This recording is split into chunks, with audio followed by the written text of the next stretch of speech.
of families can continue to call Kent home. When I say income levels, I also mean all stages of life.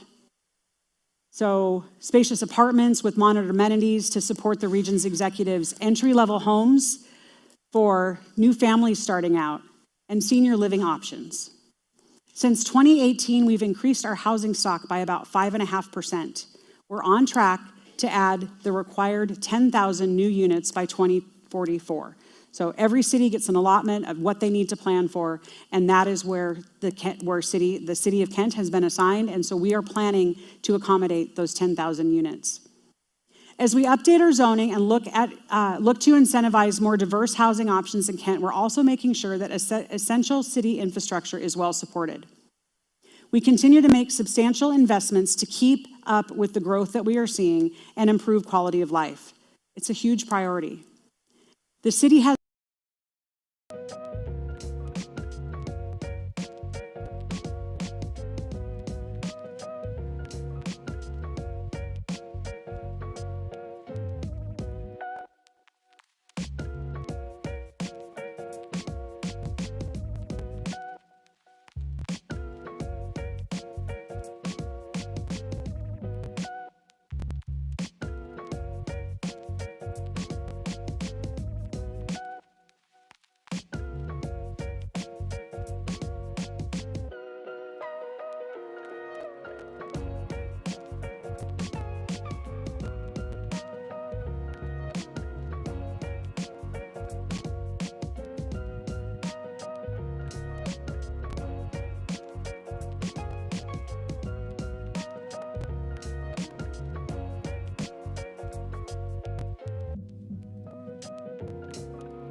Thank you.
Good evening, everyone. Want to welcome you to the Kent City Council meeting for Tuesday, April 1st. Excuse me. Like to go ahead and start the meeting? Thank you. Good evening, everyone. I'd like to welcome you to the Kent City Council meeting for Tuesday, April 1st, 2025. If you could please all rise and join me in the flag salute. I pledge allegiance to the flag of the United States of America and to the republic for which it stands, one nation, under God, indivisible, with liberty and justice for all.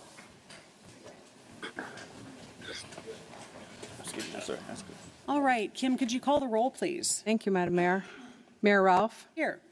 Council President Kaur. Councilmember Boyce. Here. Councilmember Boyd. Here. Councilmember Fincher. Here. Councilmember Larmer. Here. Councilmember Michaud. Here. Councilmember Troutner. Here. Thank you. All right, thank you, Kim. Next item is the approval of the agenda. Are there any changes to the agenda? None from staff, Your Honor. Okay, a motion would be in order to approve the agenda as published. So move. Second. Got a motion and a second. All those in favor, please say aye. Aye. Opposed? All right, motion carries. Agenda stands as published. Item number 4, we've got several items of public recognition this evening, and the first one is our Employee of the Month. So each month here at the city, our employees get together to nominate one of their coworkers that exemplifies the mission, vision, values, and goals of the city. I am very pleased to announce that our April 2025 Employee of the Month is Officer Jacob Berry. Officer, yeah. I'm going to go ahead and read a little bit about Officer Berry, and then Chief and Officer Berry are making their way up. So it says, Jacob started working for the police department on April 2nd, 2018 as a police officer. He works to protect life and property, enforce laws and ordinances, and prevent and investigate crime. Jacob was nominated because he is a standout employee who is most deserving of this recognition. Officer Berry has always been a superb police officer, treating others with compassion and documenting his case reports with incredible detail. Since joining NRT, our neighborhood response team, Officer Berry has truly excelled and demonstrated what a true asset he is to the city of Kent. He hit the ground running, taking on some of the most problematic nuisance properties in the city. He made contact with property owners and other responsible parties and required action. He is firm but kind, offering to assist the owners or occupants in a variety of ways. Officer Berry is also persistent, which is critical in addressing nuisance properties. He kept the pressure on, ensuring compliance was achieved, and when he hit a roadblock, he never gave up. Officer Berry is excellent at thinking outside the box and is always eager to learn and do more. His energy and passion for his job is admirable. In addition to the work he's put into some of Kent's most challenging nuisance properties, Officer Berry is also a team player when it comes to community events. He is kind and engaging, putting anyone he encounters at ease. He is also passionate about physical fitness and organized an event at a local CrossFit gym dubbed Badges and Barbells. Jacob has literally been the face of the city franchise for multiple critical public safety high visibility projects. Several times throughout the year, Officer Berry has been the only officer in NRT. Not only does this create a large workload for him, it also forces Officer Berry to think in creative ways to safely investigate crime and accomplish the goals by himself. One might think that an officer who has routinely been carrying well over his share for work would be disgruntled, but not Jacob. He is the epitome of hard work, a great coworker, and friendly. We're very fortunate to have him representing the police department and the city. And I want to add in, I have seen Officer Berry present to school-age children all the way up through senior citizens, and he does it with such care and compassion. It's pretty amazing. So I am really, really proud to say that he is our April 25 Employee of the Month. Thank you.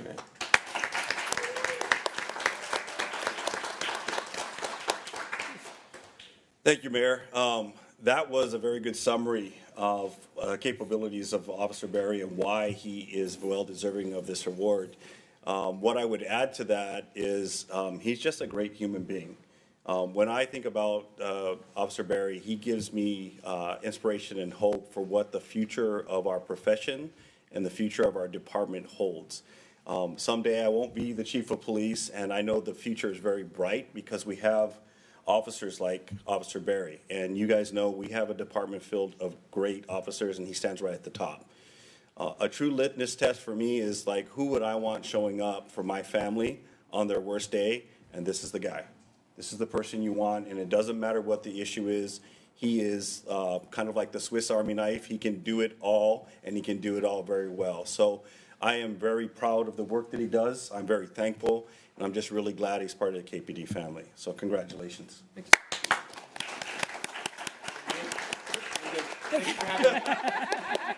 Is the family here?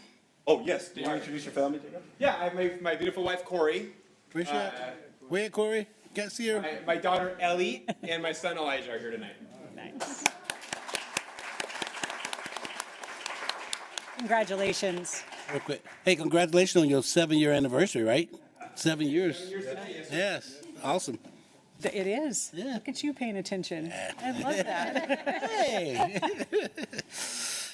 All right. The next item on our agenda is a proclamation for Arbor Day. And if I could have Jillian Lawrence and Margaret Wagner join us up here at the podium. We're going to go ahead and read the proclamation, and then we'll do a picture and have you say a few words. So it says, whereas Arbor Day was established in 1872, which is an annual observance that celebrates the importance of trees and encourages tree planting and care. And whereas the city of Kent understood early on that trees not only enhance our environment and contribute to the aesthetic charm of our city, but also serve as a catalyst for economic prosperity and community cohesion. By championing their preservation, we reaffirm our commitment to fostering a sustainable and vibrant future for Kent.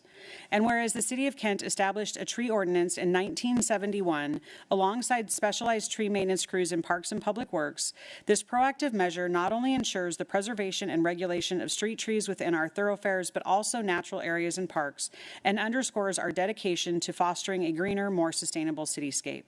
And whereas trees stand as silent guardians, purifying our air, enriching biodiversity, providing much-needed tree canopy for shade, and helping mitigate other impacts of climate change, their presence not only enhances the beauty of our landscapes, but also sustains the delicate balance of Kent's ecosystems, ensuring a more resilient community for all.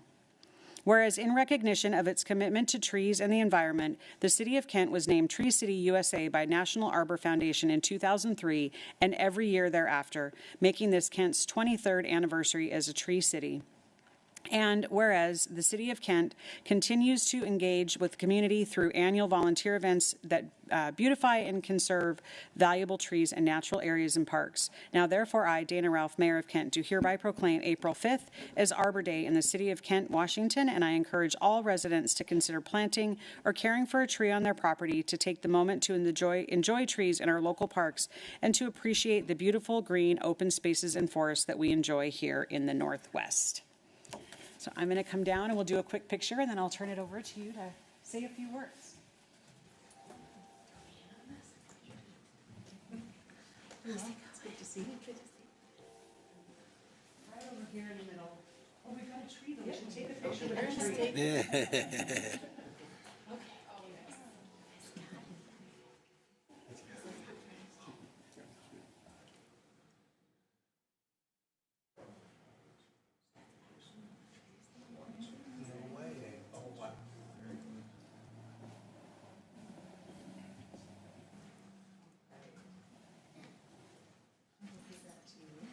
Thank you so much.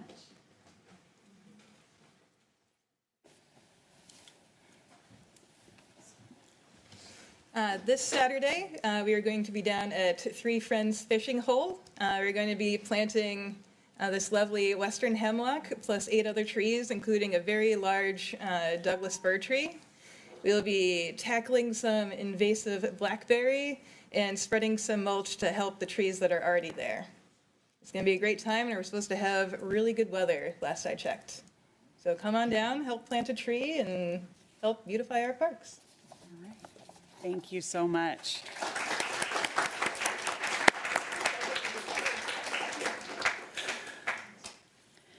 The tree don't stay?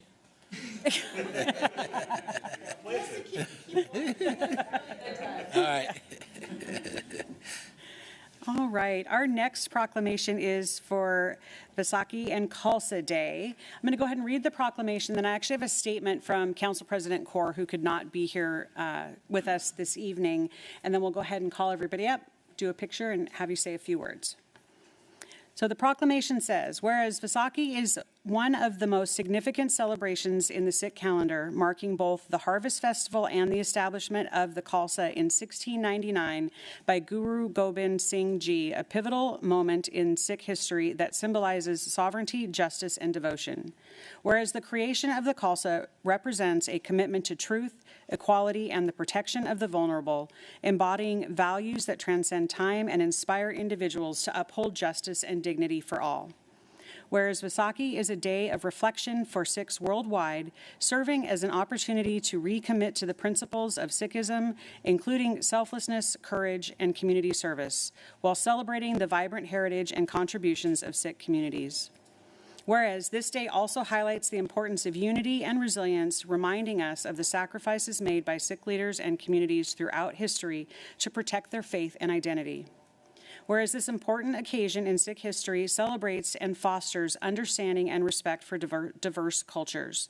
And whereas let this proclamation serve as a reminder of the enduring spirit of Vaisakhi and the Khalsa's commitment to justice. Now therefore I, Dana Ralph, Mayor of Kent, do hereby proclaim April 13th to be Vaisakhi and Khalsa Day in Kent, Washington, and call upon our residents to join in celebrating Vaisakhi by learning about its rich traditions and participation in community events that honor its spirit of unity and service. I'm going to go ahead and read a statement from Council President. So it says, thank you so much. As we celebrate Vaisakhi, I want to take a moment to recognize the significance of this joyous occasion of our Sikh community and beyond. Vaisakhi is a time of renewal, gratitude, and unity, a celebration of harvest, faith, and the founding of the Khalsa. It reminds us of the values of equality, service, and resilience that strengthen our community every day.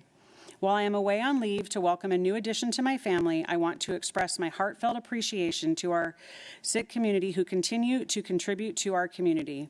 May this Vaisakhi bring you prosperity, happiness, and peace. Wishing you all a joyous and blessed Vaisakhi. And that's from Council President Kaur.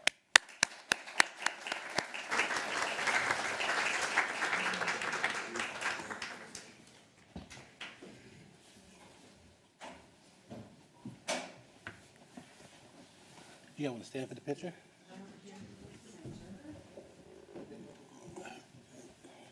Stay here. Shift this way. Okay, Tony. We're good. We're good. I think we're good.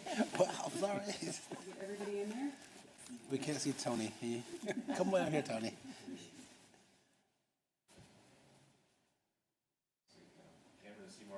Tony, come over here, please. I think I've got a pathway right here. All right, come down. Come down.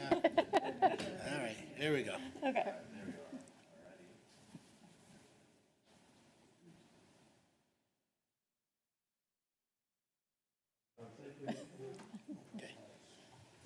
You?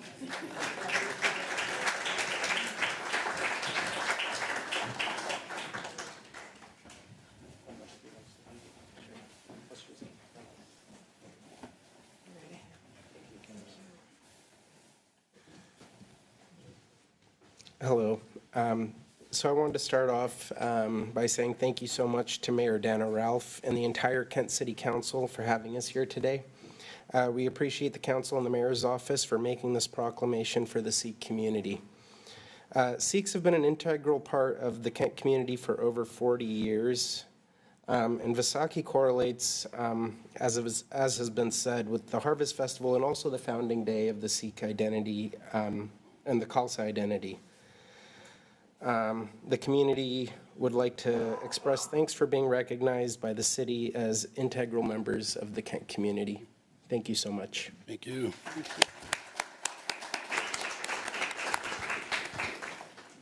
Thank you, council member. Thank you, mayor, for having us here. And it means a lot to recognize such a diverse city and the home we call. Everyone who came from India first landed in Kent. And this beautiful city provided us a home. So Kent was the first land for all the immigrants who came in 1980s. And we came here for equality and justice and live our American dream. We are here to serve this beautiful country and be the part of the community. Thank you very much. Thank you. Thank you.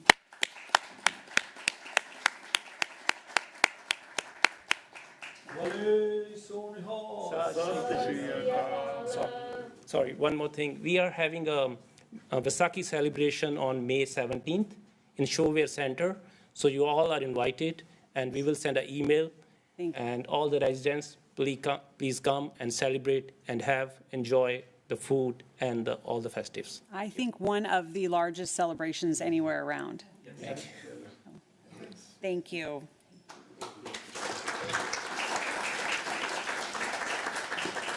All right, we're going to move on the agenda to community events. Councilmember Boyce. Thank you, Madam Mayor. I want to talk about some upcoming events we have at Accesso Showwear Center. As you all know, the Seattle Thunderbird is currently in the playoff. I think it's the series tie 1-1. And they're playing. And they're playing right now, so don't leave just yet, okay? And then Game 4 will be on Friday night. So they really need our rah-rah to help them get going. May 8th, we got the Cookie Hookie. This is a fundraiser for a community event. We'll be hosted from 11 a.m. till 2 p.m. on May 8th. This community event fund is dedicated to making recreation, sport, and cultural experience accessible to everyone in the greater Kent area. The mission will be $15, suggested per attendee $15, and it will be paid to the Cookie Hookies, and all the information can be found on the Accesso Showwear Center. On May 10th, we have the Sunday Shuhan, I hope I'm pronouncing that right, live concert on May 10th. May 31st is the Kent International Festival. This has been going on for quite some time in Kent. Always a fun event to go to on a Saturday. June 7th, Paul Fest. July 15th, Baby Metal. July 17th is Cody, Jinx, Hippie, and the Cowboys Tour. Are you going to that? I am. I thought so. All right. And then September 26th, we had the OV Worship Night. So that's all at Accesso Showwear. But it would be nice if all you guys show up on Friday and cheer those Thunderbirds on, okay? So thank you. That's all I have, Madam Mayor. Thank you. Councilmember Michaud. Thank you so much, Madam Mayor. As we heard earlier, there is a Green Kent Conservation event on Arbor Day, which is April 5th. But then there is also another event for Earth Day on April 19th at Clark Lake Park. And you can just search Green Kent for the dates and times. All right. Councilmember Fincher. Thank you, Madam Mayor. Next week, the week of the 7th, you have the chance to put up to 10 bags or containers of trash out. So it's a good time to do that spring cleaning, get everything out, trash and yard waste. And then on the 11th, there is a mini recycling event. So what didn't go in those first two, your chance to do the recycling also.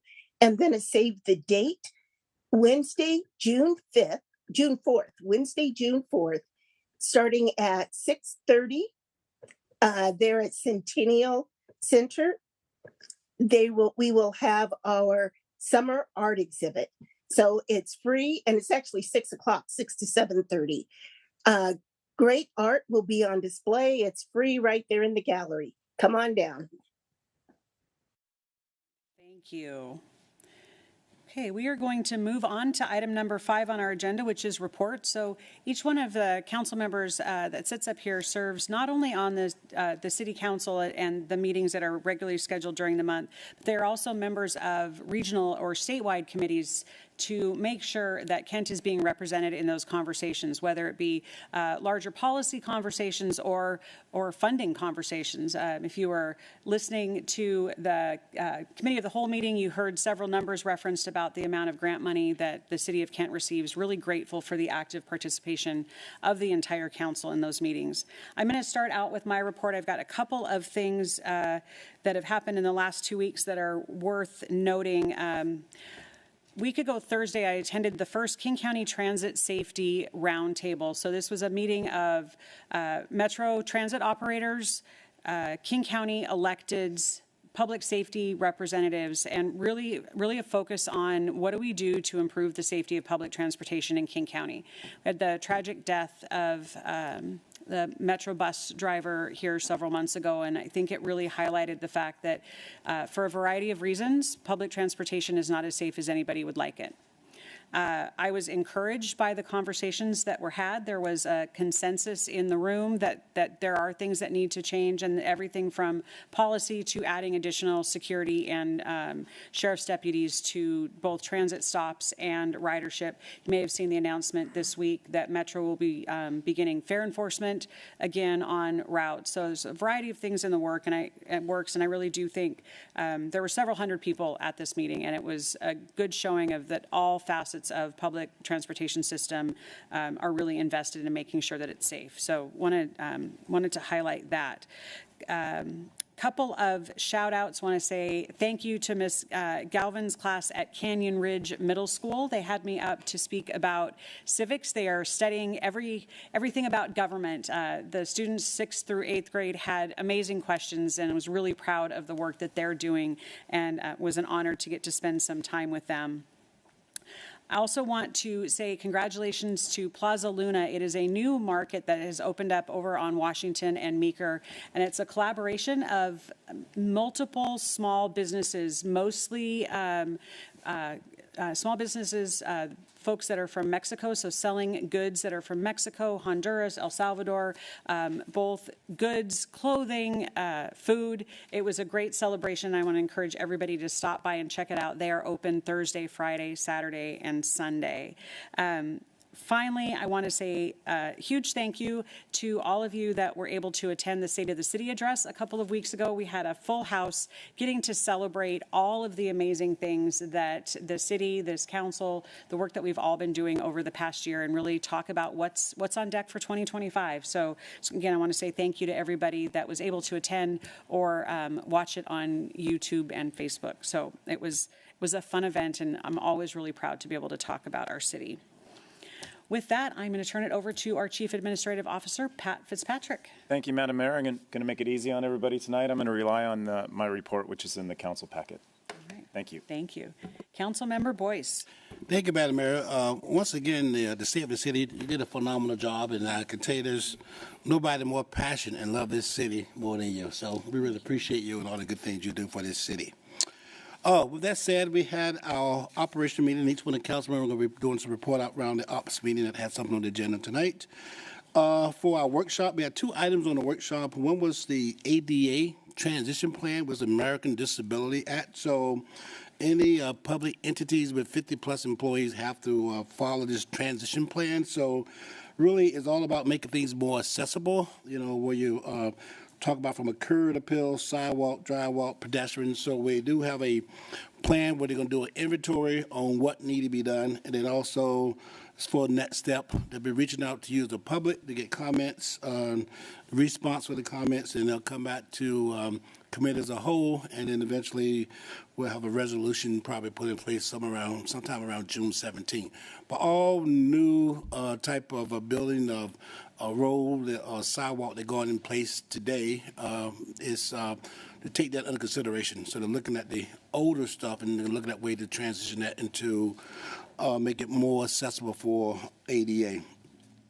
We also talked about Meet Me on Meeker. I don't know if you had a chance to go Meet Me on Meeker, but really a lot of good things that the city is doing to really make that a friendly place, a walkable place. They took the par 3 golf course and turned it into some nice apartments. The driving range has been redone. The golf course be redone. And if you've been on Keith Road, they're also in the process of putting together a roundabout, which is beginning to be a popular thing. So a lot of good things going on in the city. And Meet Me on Meeker, if you haven't had a chance to go down there and spend some time, please do.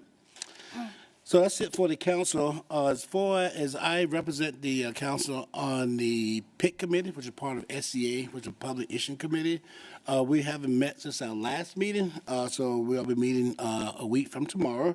And I just wanted to, one of the big things we'll be talking about again is the parks levy. And I know we talked about that before, council member, and I think I got your thumbs up to take full speed ahead, right? So I will be representing you at that meeting on the night, and I will keep you posted. With that said, I'm going to start to my left with Councilmember Troutner, and she's going to show what's been going on with her. Please. All right, thank you, Mr. Chair. I am Chair of the Puget Sound Regional Fire Authority Governance Board, and at our meeting on March 19th, we had a promotion for one of our engineers. We also had a really cool display of thank you cards. Students from California sent a collection of cards to be displayed and given to our firefighters that were deployed during the wildfires. So really proud of the work that our firefighters did and representing our region down in California. On Saturday, May 17th, from 10 a.m. to 1 p.m., we have our annual Teddy Bear Clinic. So if you have never been, it is a really fun event.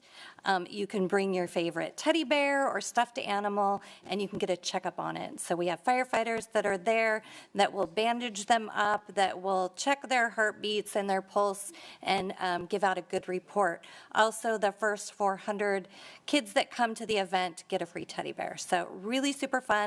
It is at Station 74 on 116th. I am also on the Regional Transit Committee, and we approved our work plan for 2025. As you heard the mayor mention, they are doing fare enforcement. That started yesterday, and they are doing a phased approach. So drivers are currently just asking riders to show proof of payment for their bus ride. Also, starting on May 31st, they will fully resume the fare inspections, and riders could be fined for not paying a fare. In our council newsletter that comes out tomorrow, there is a link that has more information on fare education if you would like to check that out. And that is all I have today. Thank you. Thank you, Councilman Troutner. Councilman Michelle. Thank you. Yes, earlier today we had our committee of the whole meeting, and I serve as the Parks subject matter chair. And council approved 4 items. First was our Greater Kent Historical Society lease and operating agreement, and then we approved a Cezanne Energy contract, which was paid for by a grant completely, and we approved that grant as well. And then we got more money for the Kent Parks cultural programs from For Culture in the amount of $216,000. So good news for parks. And then I also serve as the Human Services Commission Council Liaison. And during our last meeting, we had an in-depth small group discussions regarding the biennial human services funding allocation process. And we talked about the challenges and improvements. And this is an ongoing process that the Human Services Commission goes through in order to make our grant process more equitable. That concludes my report. Thank you, Councilman Michelle. Councilman Malama. Thank you. So I serve as the subject matter chair for economic and community development, and we did not have any agenda items in Cal today. And then on the regional level, I serve on the King County Aging and Disabilities Advisory Council, and we will not be meeting until April 11th, so I do not have a report tonight. Thank you. Thank you very much. Councilman Boyd. Yes, thank you, Council President. I sit on the Local Hazardous Waste Management Program, and as an MCC member, the Managerial Coordinator Committee, representing Sound City Association. We talked about the overall position of the Hazardous Waste Management Program, and right now we're in good financial health as the revenues came in for 2024. They were higher than what was budgeted for. Also, we talked about the expenses that were lower due to salary savings from vacant positions. In 2026 and 2027, we had the biennial budget proposal that is being developed. This memo will provide an overall view of the final proposal, which will be brought to the MCC in May for a vote. Also, the Hazardous Waste Management Program runs on a biennium budget, except for 2025, which was a one-year transitional budget. The proposed budget is currently being developed and will be brought to the MCC for, once again, like I said, a May vote. There was a one-time cost that included replacing the moderate risk waste collection database and our aging equipment for blood level testing. Aging hazardous material storage lockers were also replaced, and the aging laboratory equipment was a one-time cost, which included technical expertise and research support.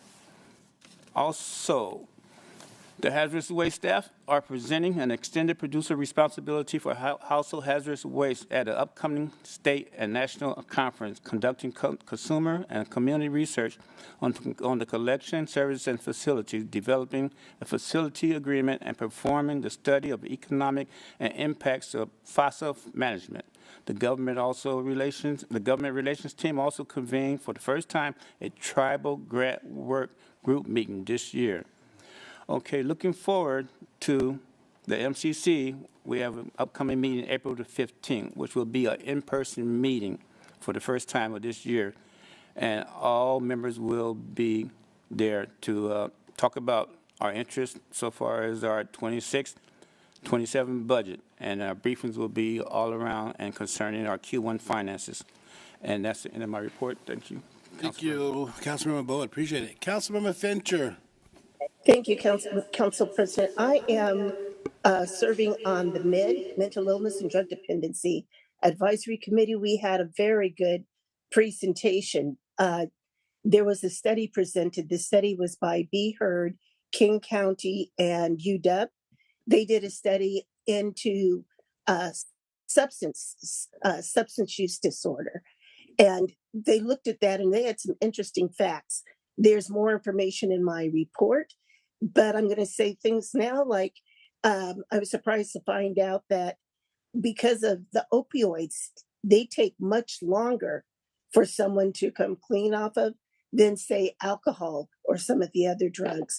So much more difficult, much more addictive. We also had a report on, well, we're working on the rates now. So that's it for mid. KCD, King Conservation District, meets next week. Arts Commission, again, be sure to save the date, June 4th. We had Public Works, the two roundabouts coming down Reef Road should be open by June, say probably mid-June at the latest. And then prepare yourself. The bridge deck, the road that you drive on over the Meeker Street Bridge, that is going to be repaired this summer. It won't be closed the full time like before. They will be working on it just on weekends, but still you're going to want to prepare alternate routes. That is it for me. Thank you.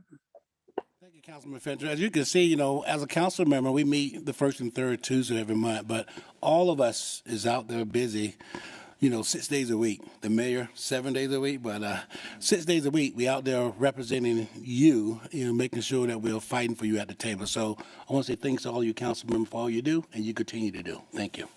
Madam Mayor. All right, thank you very much.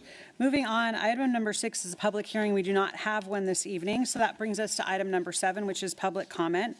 Public comment period is your opportunity to speak to the council and mayor on issues that relate to the city of Kent or agenda items the council will consider. This is not an open public forum, and comments that do not relate to the business of the city of Kent are not permitted. Additionally, the state of Washington strictly prohibits people from using this public comment opportunity for political campaign purposes, including to support or oppose a ballot measure or a candidate seeking public office.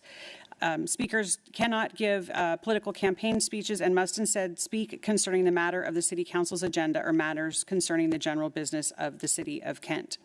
Furthermore, in providing public comment, speakers may address the mayor and council as a whole. Remarks intended to target an individual on the dais are not permitted. Finally, please note that this public comment opportunity is for you to provide information to the mayor and city council that you would like for us to consider, but we will not be able to answer questions during the meeting itself. Our clerk will announce each speaker. You do have 3 minutes to speak. There will be a timer up on the screen. And I do ask that you state your name and city of residence for the record before you begin your comments. Kim, do we have any written comments this evening? Yes, Mayor, I received 4 separate emails containing written comments, and I provided all of those to the council members before the meeting. Thank you. A motion would be in order to admit those into the record. So move. Second. Got a motion and a second. All those in favor, please say aye. Aye. Opposed? All right. Those comments have been placed in the record. Kim, will you call our first speakers? Thank you, Mayor. Most of the people are speaking on the same topic. I have just one that is speaking on a different topic, so I'm going to call them out of order. Amase Jake, you are first up. and Pat Crockett is going to follow, followed by Moon Chan.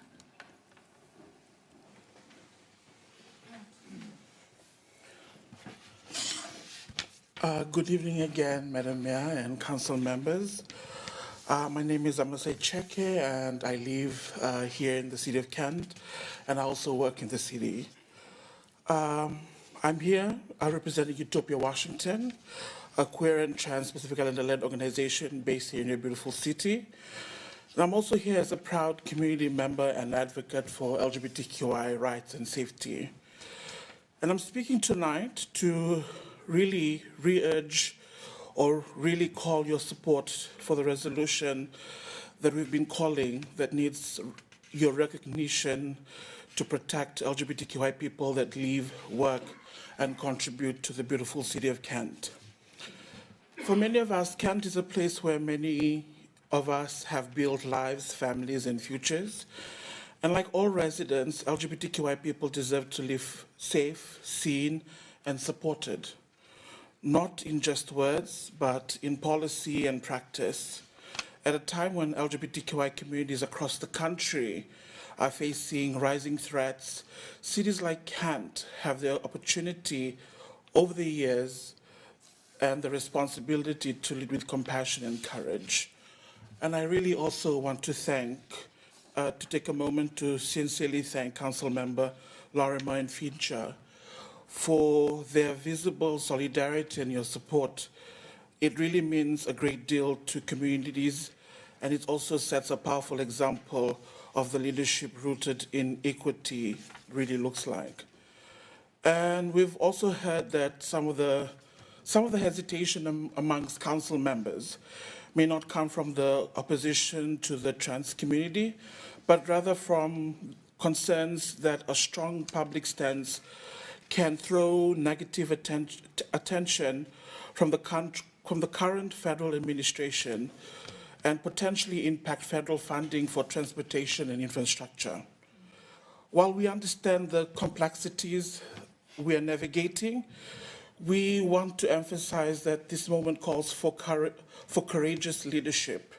And our communities are watching, and many of us are directly impacted by the decisions made here. And we are encouraged to hear that council members are working to explore language that can bring us closer together to really work on this resolution together. And we are not here to create division, but we are here to build bridges, and we're ready to work with council and the mayor's office and to work on to find language that reflects both the values of the city and the importance of safety, dignity, and protection for LGBTQI people. This resolution is more than symbolic. It sends a clear message to LGBTQI youth, workers, elders, and families that can seize them and values them. I need to wrap up. Sorry, we're at the end of the 3 minutes. So we ask that the City Council members and the Mayor's office to really look at the resolution. Thank you. Next speaker is Pat Crockett, followed by Moon Chan.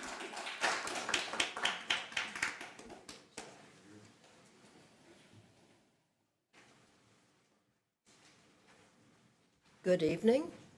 Good evening. My name is Pat Crockett. I'm happy to be here. I'm a property owner. I don't live in Kent. I live in Seattle, about 11 miles north, and I come to Kent several times a month, maybe more than once a week. I have the property at the corner of First Avenue North and Meeker Street. It's across from a bank on the Meeker Street side and across from Kibera Park. I am speaking in favor of the stay out of drugs area, please. In the last few years, since 2019, I have seen more and more people just wandering around and sleeping in our alcoves under the cover at night. I come around, I'm a hands-on property owner. I come around and I pick up trash, and I find lots of little pieces of aluminum foil, and I think that they are from fentanyl, drugs, little fires. We have, my job is to create a space that my tenants can do a good business in. And it isn't always very easy. Recently, I've had lots of break-ins. It cost me thousands of dollars to get all these glass doors and glass windows replaced. Really is thousands. And we have lots of graffiti, which I try to get taken care of rather soon. So I think it's due to all the people just wandering or staying in our area with no particular purpose. I'm sorry for them, but it's not good business. It's not good for Kent. Some of my tenants say they have trouble having foot traffic around. As a matter of fact, I turned my car out, I moved my car out of our perfectly nice empty parking lot in back around to the Meeker Street side next to a row of cars, because in the last few weeks, I've had a break-in at one of the cars right there on First Avenue. So please do take care of all of us, not just the poor drug people. They need to get out of there because that's not a place to be. So please do have a vote yes on the stay out of drug area, please. Next speaker is Moon Chan, followed by Kathleen Kesterson.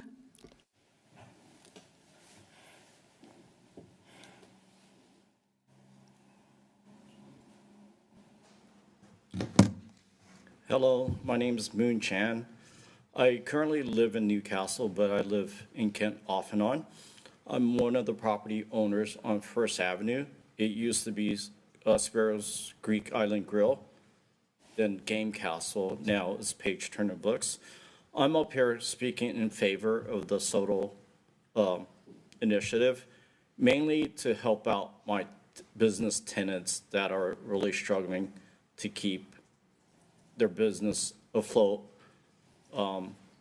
Majority of the feedback I hear is there's a lot of homelessness issues, and there has been a lot of active or more recent ODs in the past 6 months. For example, one day in the morning I was coming to visit Wayne, and he said, "Hey, Moon, look outside right next to the park." And I looked, and there was 2 homeless people laying down, and he said, "Don't worry, I already called the paramedics." So the paramedics was on the way.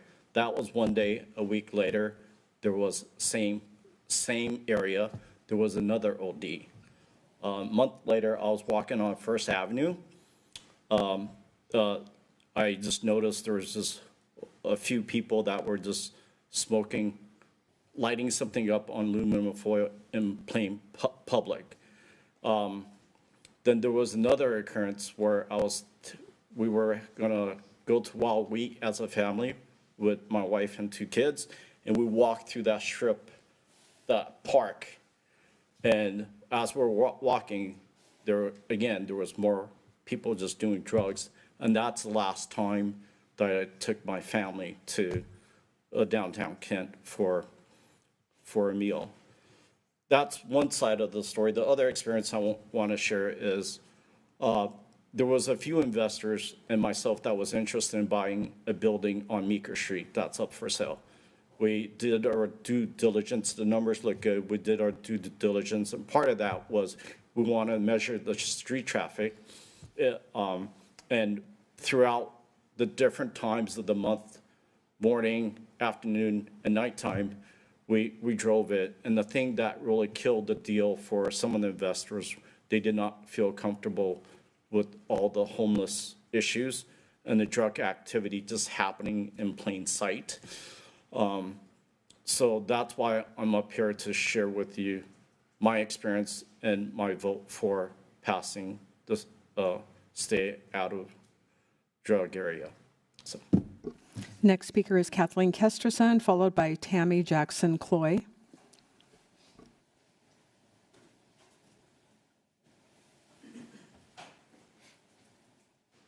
Hello, my name's Kathleen Ketserson, and my husband and I have lived in Kent and raised our family here for 32 years. I'm a retired social worker.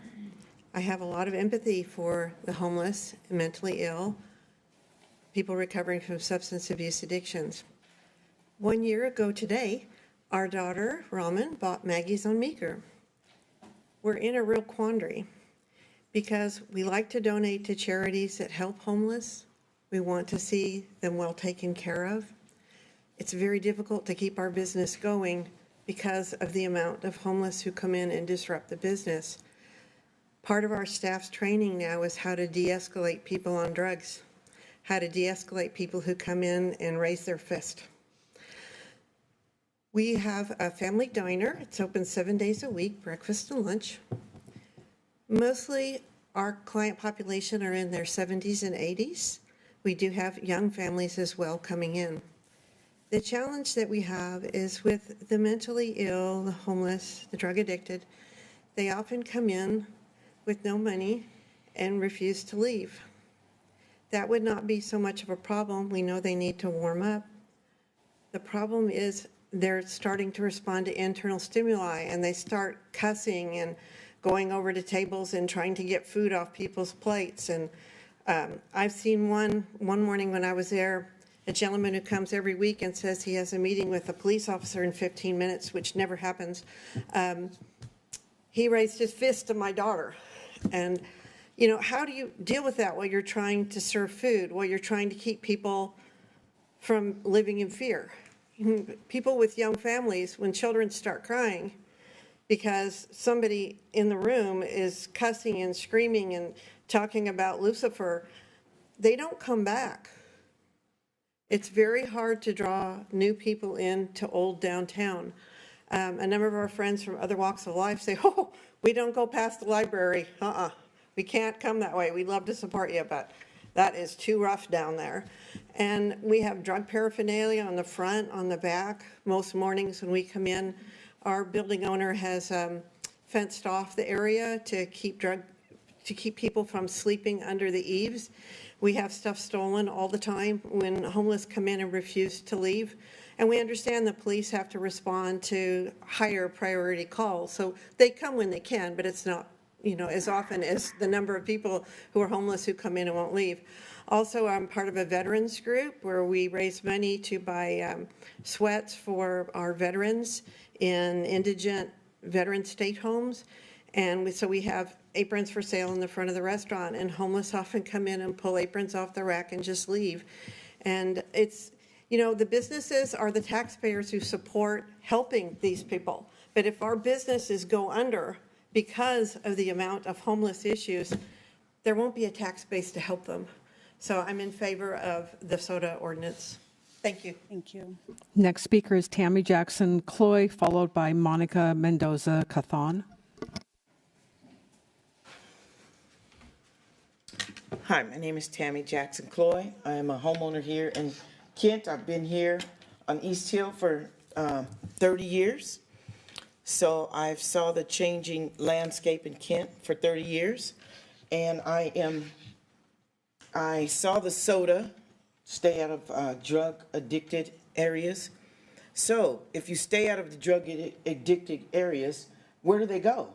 And I've been to Maggie's and ate, and I've been to several different places to eat, and I've encountered the drug addicted people, and I had family to come to Kent and come and ask me where they could go and work on things, and I sent them to the area, to the library to go work on something. And I said, well, go down to the library. And they said, well, you sent me to the homeless. But where do we send them? So what do we do about the people that are mentally challenged or on drugs? Where do we send them? What do we do to help them? So send them where? Stay out of the drug addictive areas. Where do we send them? So it's not rocket science. Yes, we need to do something with them. So the government, we're the government. We have churches We have people that want to help them. So we need to come up with something besides stay out of the area.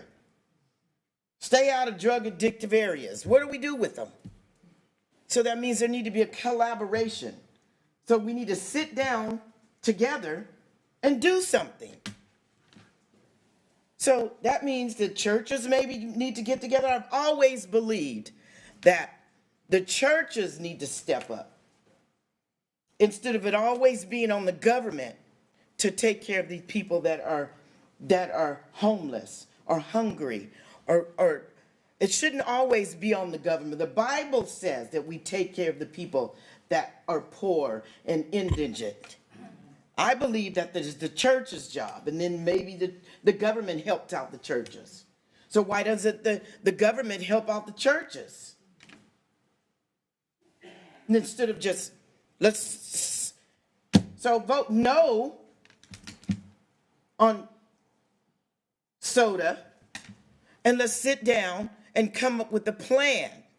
Because what do we do with the people that are drug addicted and mentally ill? Just, okay, Maggie's is a great place. So let's have someone in these areas to let's do something besides send them away. And there are people here that want to do something with those people. I'm a homeowner. I don't like seeing those people. Let's do something, Kent. Let's do something. Thank you. The next speaker is Monica Mendoza Cathon, followed by Gayla Haas. I would ask if you would please not applaud so we can continue to call speakers up. Good evening, council members, mayor. Good evening, everyone. My name is Monica Mendoza Cathon, and I am a proud homeowner here in Kent, family who grew up here in Kent. I'm also a legal professional, a Juris Doctor graduate, and I am urging the council to please vote no on soda zones because we need long-term solutions to these problems, not short-term responses. Soda zones are not an effective tool to reduce overdoses, do not do anything in the long run to help people get healthy or housed.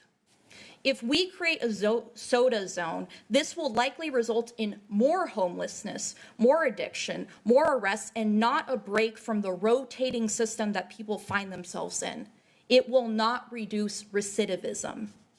There are so many studies that show that implementing soda zones are not the solution. A study from 2009, one of countless that are out there, one from Oxford University Press, concluded as such that these zones are counterproductive, with researchers demonstrating that they merely give the appearance of law enforcement and public officials helping out. In fact, these zones are expensive and do not reduce crime and underlying conditions that put people in these dire situations in the first place. We need compassion. We need, as Tammy mentioned, to work together on solutions that work on the long run. Instead, the council should implement proven tools like co-responder models, increasing access to Narcan, opioid use disorder medications, improving even better on the drug court system that exists here, creating a really comprehensive community court, and increasing shelter and housing first and foremost. We cannot create the war on poverty here in Kent. We cannot create the war on drugs. I do not want my taxpayer dollars here used for issues like these. I want there to be smart and compassionate policy. Therefore, please vote no on soda zones. Thank you. Next speaker is Gayla Haas, followed by Cliff Cathon.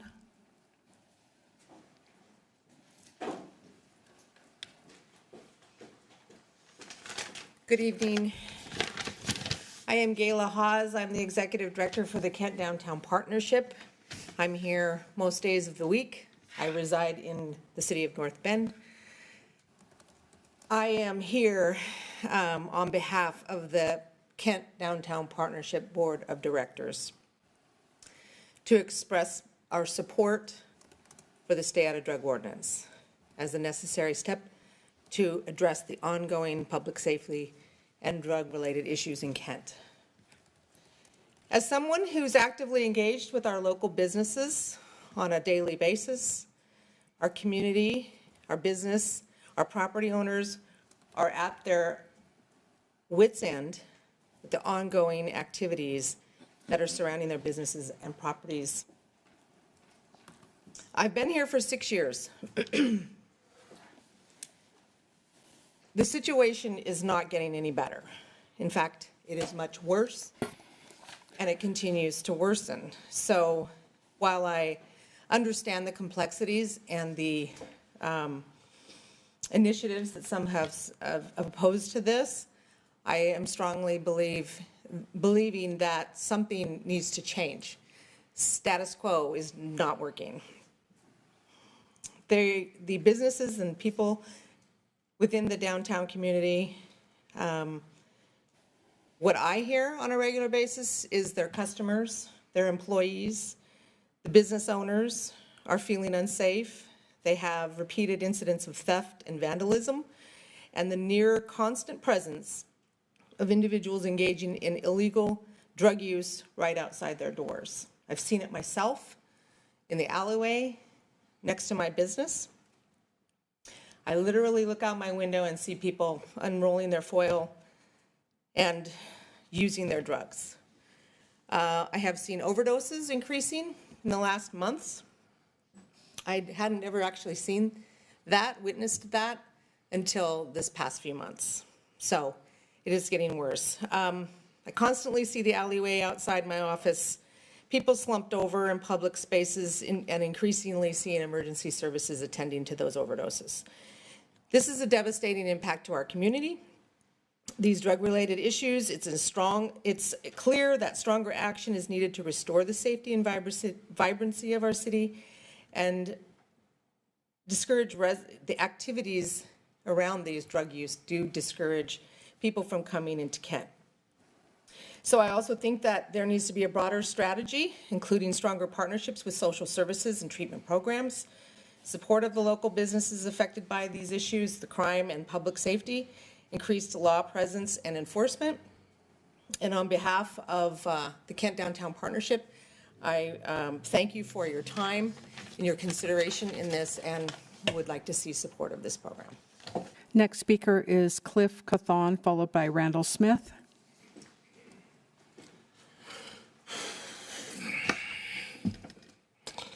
Hey, so my name's Cliff Cawthon. Many of you know that. I'm a homeowner here and a community member. And governance isn't easy. There are no easy solutions to drug addiction, violence, poverty, or the like.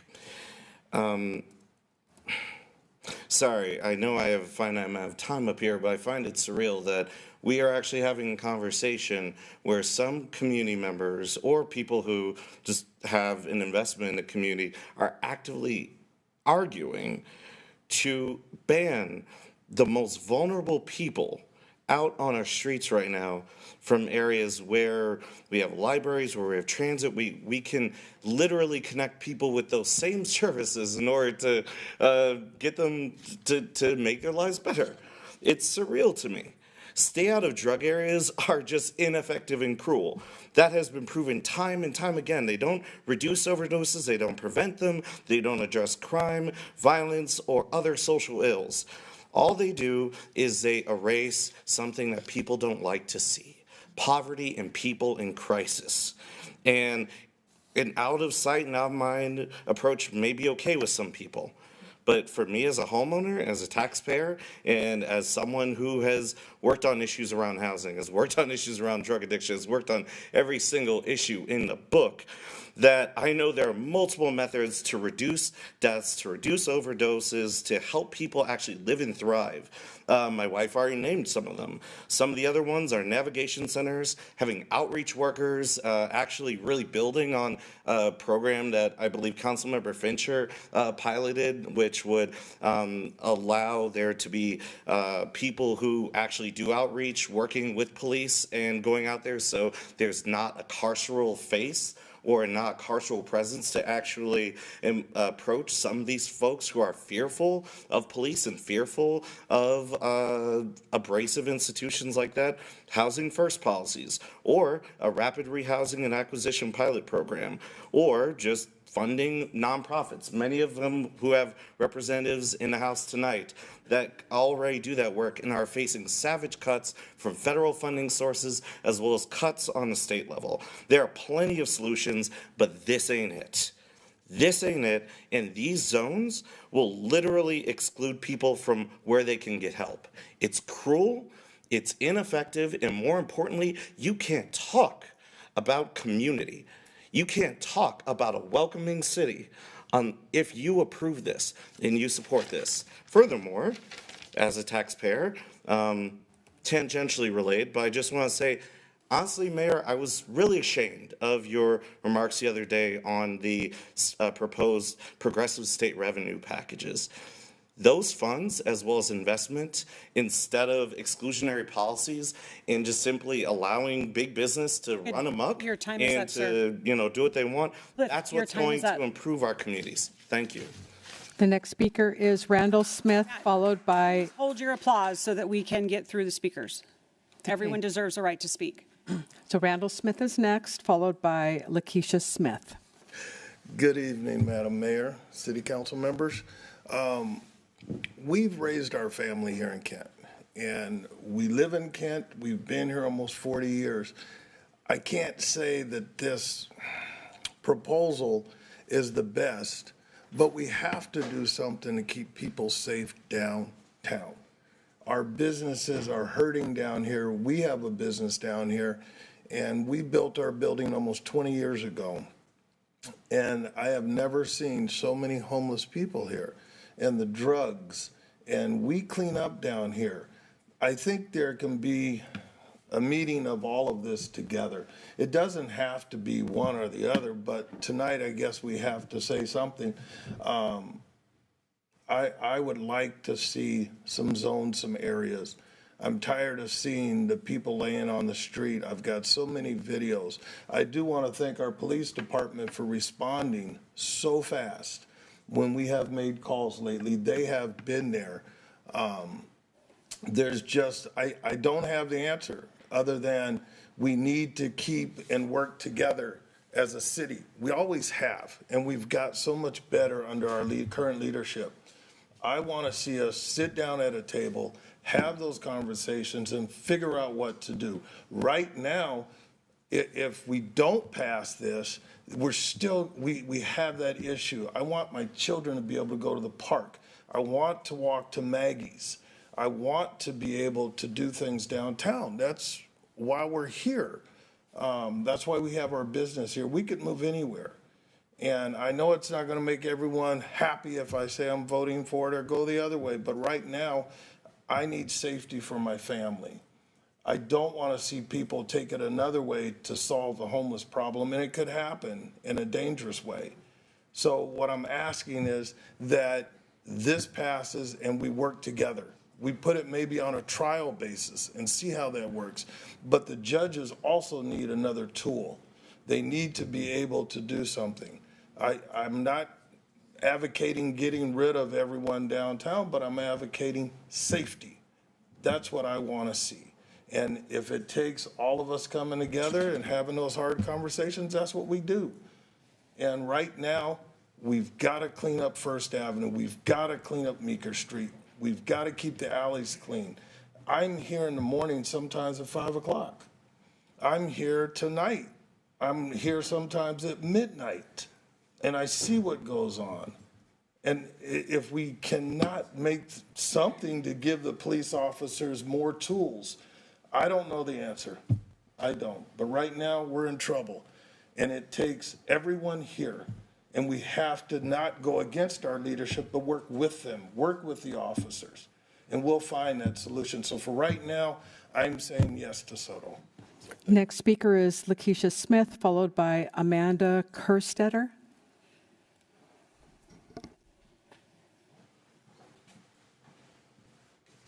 Good evening, council members, mayor, everyone. So I am a resident of Kent. I actually am a returning resident. I left some years ago, and now I'm returning, and I'm not seeing the same Kent. I left as in my early days, in my early 20s, and was very proud of where I came from. I always would say, man, I'm from Washington, I'm from Kent, and would brag about it, feel boastful about it. But since I've moved here, and I've brought my family, who are teenage girls, I don't know what to tell them. We moved from a place where you saw and felt poverty, you felt drug addiction, and you did feel unsafe. And there were initiatives to take for those people, social services for those people, partnerships with businesses to have a special number to call to help these folks who are in need, because that's exactly what they are. They need something to do, somewhere to go, some assistance in some way. I do agree with what a lot have said prior to me coming up to the stand. Business owners, as a business owner myself, I really do understand where you're coming from. I do. But at the same time, I don't feel that soda would be the best option, because as people have said before, where do they go? What services do they get? Do they just get thrown into jail? Do they just go into a prison? What is the due process after that? What do we do for rehabilitation? Because in the end, they probably are citizens here, or they could be put back as taxpayers into the city. What are we going to do to help that? I particularly would like to be able to boast about being from Kent, to boast that I'm a Washingtonian, to those who aren't here, where I moved to Florida. Let me just put it that way. I moved to Florida, okay. So I would like to continue to brag and say, we are the best when it comes to helping others, to embracing everyone, to say, we're a community. Let's all be together. Let's all rally to make things better, not just, oh, we're going to push them away. Let's hide them somewhere, and then we'll figure out what to do with them later. I really would not like to see that. So I do believe that it should be no on the SODA Act. And that's it. Thank you. Next speaker is Amanda Kerstetter, followed by Shalisha Hudson. Good evening, City Council, Mayor Ralph. Thank you for having me here today. My name is Amanda Kerstetter. I'm a lifelong resident of South King County, current resident of the City of Kent. I live just a few blocks from here, so I understand a lot of the concerns that many have shared. I'm also a mother of 2 Kent School District students, young kids, and I am a service provider who works with those who live unsheltered and have substance use issues. And I am here with great concern about the proposed SODA ordinance within our cities. The City of Kent has already adopted ordinances that allow for the arrest and prosecution of people who are publicly using drugs. The addition of a SODA zone merely punishes people for existing in a particular area, not for the behaviors. Implementation of SODA orders is not a solution to the state that we are currently in. Rather, it simply disperses these issues into other areas, often further away from support services, and often into our communities where our residents are living. The current proposed SODA zones encompass almost every single available service option that people may choose to seek care from. Implementing SODA zones in these areas will prevent people from accessing those services. Incarceration and forced treatments do not have a high rate of success for long-term recovery. In fact, both actually do increase the risk that someone will suffer a fatal overdose once they return to the community. Research has shown that medications for opiate use disorder are the gold standard for working with people who have an opiate use disorder. Methadone, in particular, is the #1 treatment for people who are struggling with opiate use disorder. The City of Kent only has 1 methadone clinic with very limited dosing hours. I would ask that we have more access to the evidence-based treatments that we know work. Overdose negatively impacts all members of our community. It is costly, it is traumatic. Overdose is also completely preventable and recovery is possible, but SODA zones and incarceration do not help. I would ask Council to consider investing in more evidence-based treatment models, both substance use, mental health, along with increasing access to affordable housing. I would also ask that we invest more in programs for our youth as a model of prevention so that they are not also falling into this. Thank you. Shalaisha Hudson, followed by Sammy Hobain. Good evening, council members and fellow residents. My name is Shalisha. I'm here representing Healings of Hearts Ministry, but more than that, I'm here as someone who has lived the very struggle that you guys are trying to push out of Kent. I was once unhoused, addicted to drugs, and living in a tent. I know what it's like to feel invisible, like a problem that society just wants to remove rather than a person who needs help. And I know firsthand that policies like this don't change or solve the issue of addiction. They make it worse by pushing people further into the shadows, farther from resources, farther from hope. At Healings of Hearts Ministry, we don't turn our backs on these people. We rally around them. The same people you're trying to push out, we welcome them in. Every week, we show up with open arms, offering food, support, and most importantly, love. We meet them where they're at, not with judgment, but with compassion. We walk alongside them, constantly building trust, showing them that someone still believes in them. And because of that trust, we're able to help them take real steps toward healing. We offer to get them into detox. We remind them that their life still has value and that they're not forgotten. We actually got 4 people into detox last 2 weeks. Maybe instead of passing the ordinance from the comfort of these chambers, I invite and encourage all you guys to come out, step out of your bubble and come out on a Saturday. Walk among the people that you're trying to legislate away. Talk to them, listen to them. Understand that they're not just problems to be pushed aside, they're human beings. What you are doing with this ordinance is not fixing the problem, it's just moving it out of sight as if it makes it go away. But addiction doesn't work that way. Pushing people to another area further from services and support doesn't make them recover, it makes them suffer. It makes them feel even more hopeless, and for many, that hopelessness is what kills them. These are not just statistics, they are people. Anyone out there on the streets could be one of your family members. Addiction doesn't discriminate, it doesn't care about wealth, race, or backgrounds. Would you be so cold to your own son or daughter? Would you want to cast them aside, treat it like an inconvenience instead of a person in pain? Because the truth is, every person out there is someone's daughter and son. They're God's children. When I was living on the streets, it wasn't the police that saved me. It wasn't the people who called for me to be pushed out their neighborhoods. It was the churches.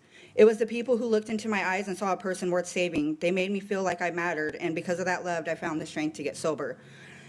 What you're proposing will not solve anything. It will only force people further into places where they will eventually die alone.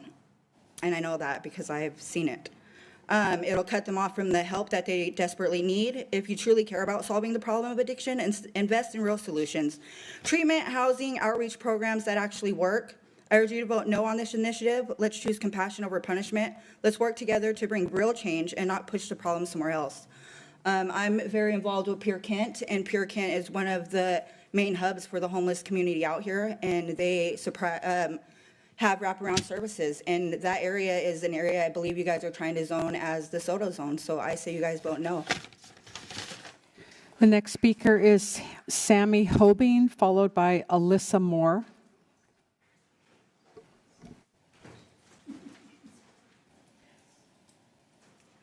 Hi, thank you for the opportunity of speaking today. I want to start off by saying I'm going to speak about my experience in this community. I'm in full support of all the services that we offer here, but SODA is something that we would love to see passed based on our experience in business here. I'm in support of that in the aspect as well that these people are still able to access their services by appointment.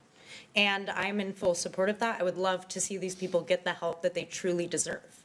But I've spent nearly a decade here working at More Than Rocks on West Meeker Street and being a part of this community.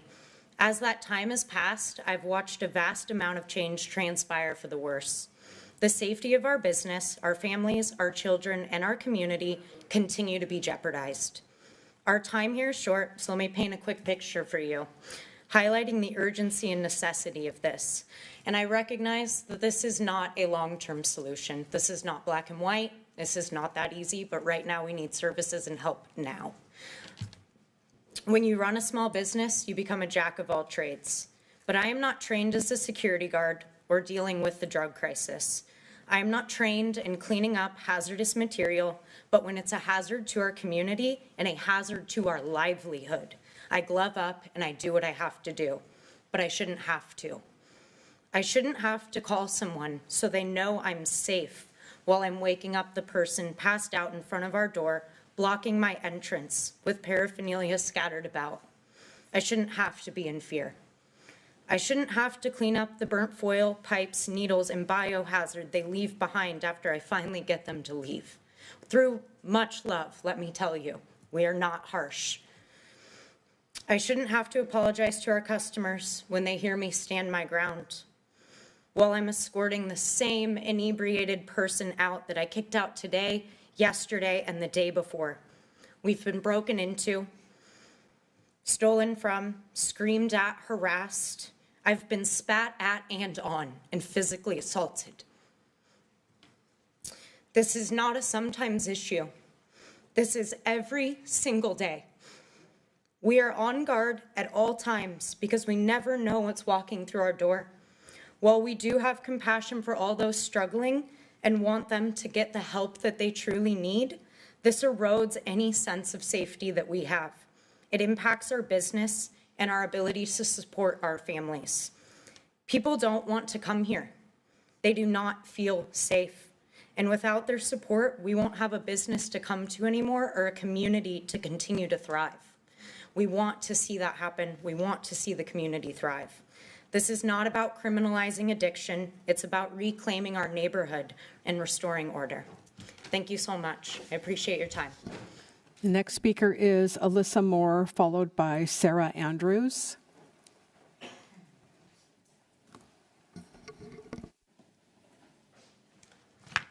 Hello, thank you, Council, Mayor. My name is Alyssa Moore. Your mission states that the City of Kent is committed to building a safe, thriving, sustainable, and inclusive community. I own More Than Rocks. Sammy and I did not write our things together, but we seem to mirror a lot of what we have to say. I've been on Meeker Street for 11 years, and we support our community in many ways. Sadly, our community is lacking.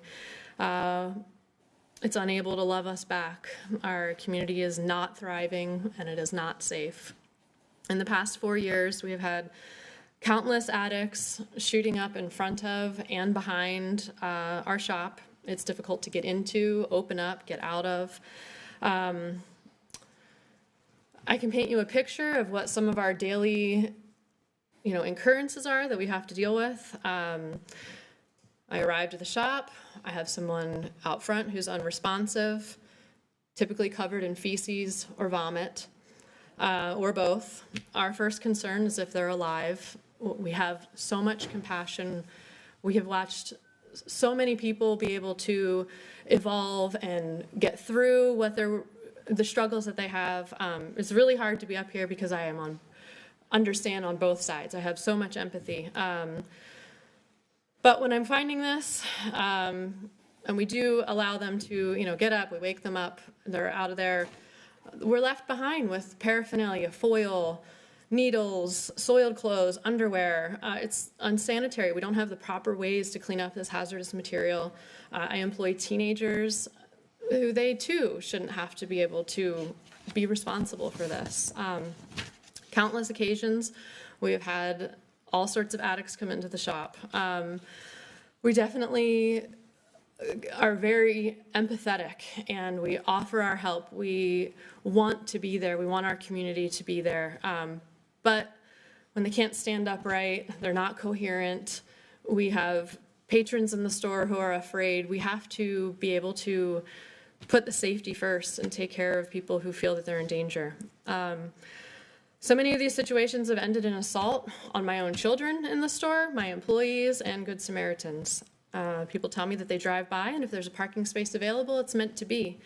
And it's their lucky day. Otherwise, they choose not to come in. They do not want to walk in fear for their safety.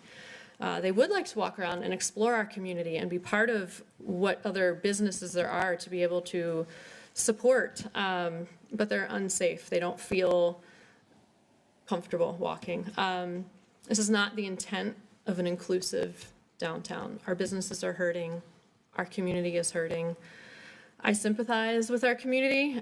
We struggle with mental health, those without homes. I support the resources that we offer. As far as I understand, SOTA still allowed resources to be available, that we're not pushing everyone out. I hope I think SOTA is a step in the right direction. It's not the perfect answer. I would like to all be able to come together.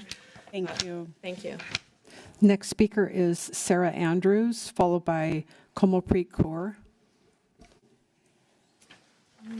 Good evening, council members and Mayor Ralph. My name is Sarah Andrews. I reside in Tacoma, Washington, and I work here in Kent. I am the program director of a peer support organization serving individuals in Kent facing mental health challenges, substance use, and housing instability.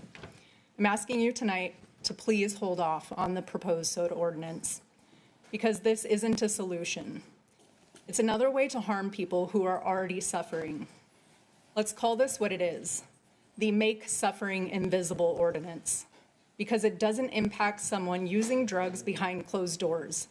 It targets the person who is unhoused, visible, and living their pain in public. This isn't about healing or safety. It's about pushing visible pain out of sight so the rest of us don't have to be uncomfortable. It punishes people for being poor, not for having access to treatment, housing, or support. In King County, 94% of people jailed repeatedly have behavioral health conditions. They are not criminals, they're community members in pain. And ordinances like this don't heal. They harm and drive people further from services.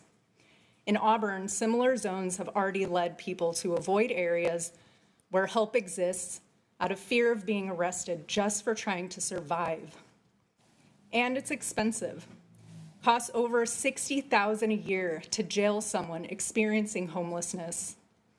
Permanent supportive housing with services cost half that and reduces jail time by 40%, ER visits by 24%, and hospital stays by 29%. And when we invest in recovery, the return is real. Every $1 in peer recovery support returns $2.13 in community benefit. I work alongside people every day who were once unhoused, addicted to substances, and now mentor others, work full-time, and give back to this community. But recovery takes more than sobriety. It takes housing, healthcare, community, and access to opportunity. People need more than a roof. They need something to live for. Cities like Houston and Salt Lake City at one point reduced homelessness by 60% by leading with housing and support, not criminalization. If this ordinance doesn't help the people who are suffering the most, then what are we really doing? And we all want the same thing here. We want a healthy, thriving Kent. But how we get there, we need to be creative and work together on that. So please, hold off. Let's lead with humanity, not harm. Thank you. Next speaker is Comopreet Kaur, followed by TJ Peterson. Hello, Council, Mayor, community. I've been hearing a lot tonight in the statements around safety, wanting to be safe. What I'm often hearing is that safety is being put against each other, that we cannot all be safe at the same time. And I deeply do not believe that is true. In thinking about SOTA and pushing people out of our communities, that doesn't change what folks are going through. It does not change the harm that they're experiencing. And solutions that could support both are having services that support cleaning up in the morning, daily services that support businesses, regular support lines for businesses, and also having those same services not connected to the police for our community members experiencing homelessness or community members experiencing substance use. When we are moving towards policing and continuing to harm our communities, we're only creating a cycle where folks are going to continue to experience addiction, are going to experience the carceral system, and may end up incarcerated for long periods of time.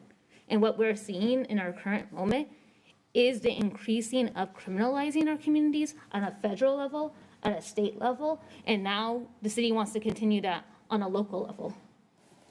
It's deeply disappointing, and it is scary to think about how the city of Kent has not come to a decision regarding a resolution that is about protecting and supporting our communities, our LGBTQIA communities, but are so quick to push this ordinance, not even a resolution, an ordinance forward that would criminalize and continue to criminalize, because Kent already does that, right?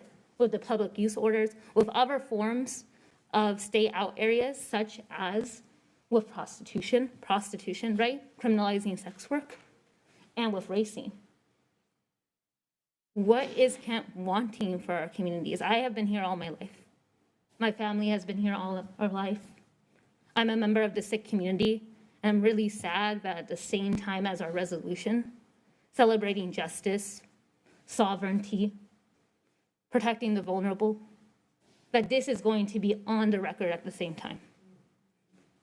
When we could be actually engaging with solutions, we have folks in our communities. I also do mental health care work. I have my whole life. There are many folks in this room and many folks who are not here because they're dissatisfied with how the council has continued to move with policing first policies, saying that the police are an access point, the judges, the court is the access point to services. That's in reverse. That doesn't work. When you have to go through the carceral system to access resources, there's an inherent lack of trust there because you've already been harmed. Vote no on SOTA. I don't think you will. I think you will pass it tonight, and that's really unfortunate. But vote no and support the resolution that Utopia is speaking about.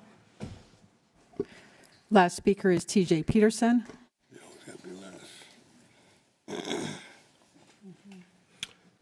Thank you, Kim. We love the city clerk, mayor, council president, council members. Talk about some things here. I love seeing my neighbors out here participating. This is a beautiful thing. Democracy is awesome. Our values, integrity, do the right thing, caring, care for those we serve, communication, connect to understand. Communication is big. Did anybody hear about this before the committee of the whole vote? Before it was voted unanimously for the consent calendar? Communications. Teamwork, working together. I've had a lot of people come up here, offered a lot of solutions. I've seen throughout the years people trying to work as a team to make things work. The churches used to be involved. They fatigued out. Union Gospel Mission. We took the Resource Center. There's been many people throughout the years trying to provide services, a place for people to be. There's a team that seems to be against that in Kent. Innovation, find a way. The police seems to be the number one thing. We've tried that over and over again, and it just hasn't worked, and they're fresh out of ideas. I get that. Achievement, be the difference.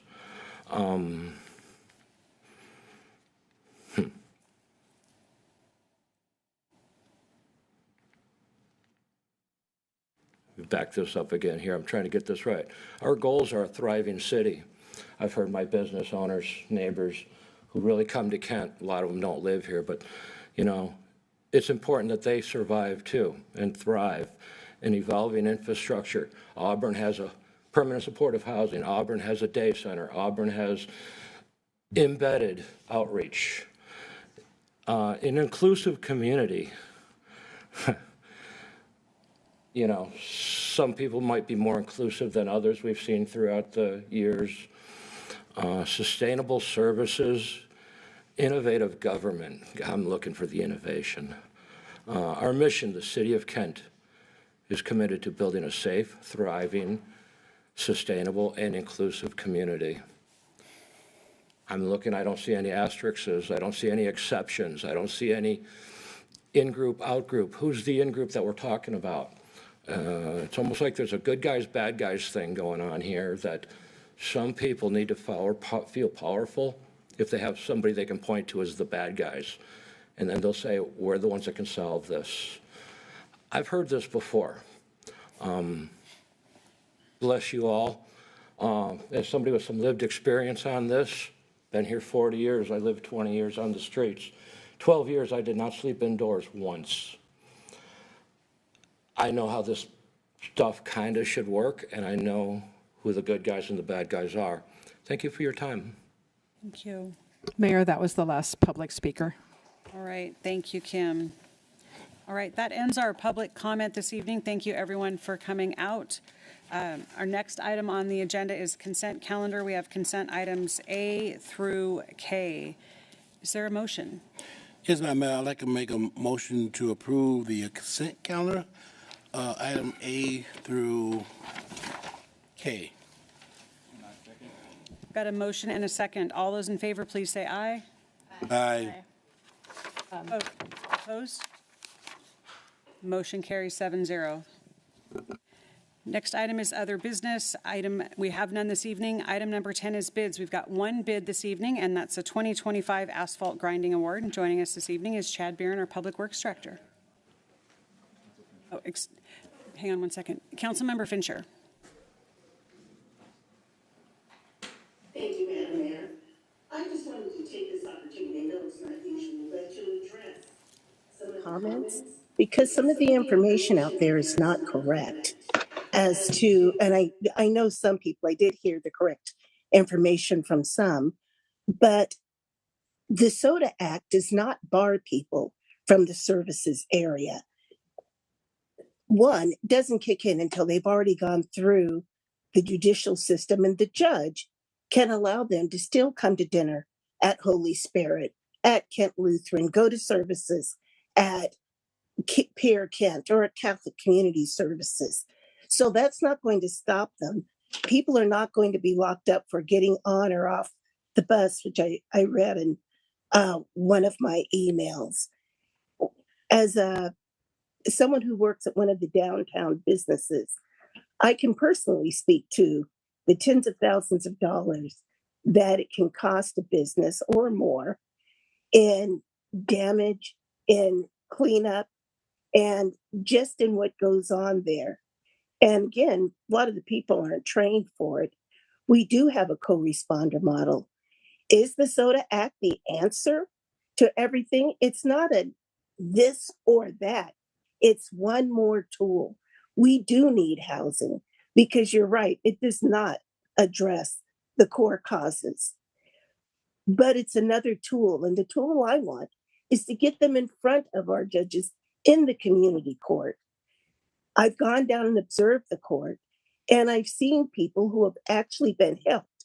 Now, of course, you don't get help until you're ready to be helped, but it's the chance for some. So I think that it's important that they have that option.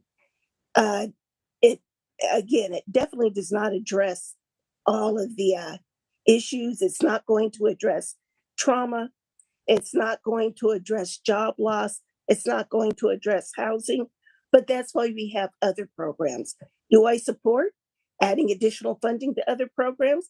If we had it, I sure do, because we do need more services in Kent. Luckily, we have other services in our surrounding cities that we can also call on. But this is one more tool that we have, not only to help the businesses, but also to help some of the people who are substance use abusers. So I just wanted to say that. Oh, and one more thing. Ours is not exactly the same as Auburn. We have very distinct areas carved out. We didn't do a large swath. So ours is not the same as Auburn's law, but thank you. All right. Chad, let's try this again. We have a bid this evening, 2025 asphalt grinding. Good evening, Mayor and Council. This is where we hire a grinder, an asphalt grinder, to go through ahead of our operations crews on a number of roads throughout the city. They'll grind the pavement down, and then we come back through with our crews and our small paver and do an inlay, grinded inlay. So, we had two bids this year. The low bid was from Statewide Paving Lot Services at $96,950, which is under the engineer's estimate of $161,000, and we recommend award. All right, thank you. Any questions for Chad? All right, seeing none, a motion would be in order. Second. I move that we approve, Here. I move that we award the 2025 asphalt grinding project to Statewide Parking Lot Service Incorporated in the amount of $96,950, and authorize the mayor to sign all necessary documents subject to final term and conditions acceptable to the city attorney and public works. All right, we've got a motion and a second. Is there any discussion? Okay, seeing none, all those in favor, please say aye. Aye. Opposed? Motion carries 6-0. Thank you. Thank you. That brings us to item number 11, which is executive session. We do not have one this evening, so we are at item number 12. That is adjournment. I want to say thank you to everyone for joining us, and this meeting is adjourned.